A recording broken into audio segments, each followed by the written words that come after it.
maana Biblia imesema Elizabeti aliposikia sauti ya Mariamu akajazwa Roho Mtakatifu.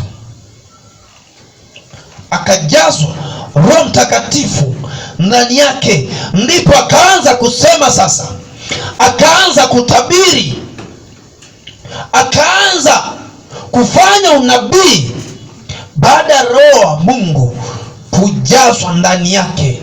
Ukijazwa Roho wa Mungu unaweza kutabiri. Ukijazwa Roho wa Mungu macho ya rohoni yanafunguka, unaweza kuona.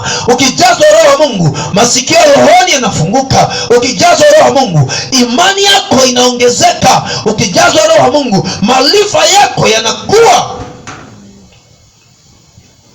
Ukijazwa Roho wa Mungu kumwelewa Yesu kwako kunakuwa ni kwepesi, kunakuwa ni kwa kawaida kabisa. Unaanza kumwelewa Yesu, unaona ni urahisi kabisa. Kuna wengine wataona kuna ugumu, kuna ukavu,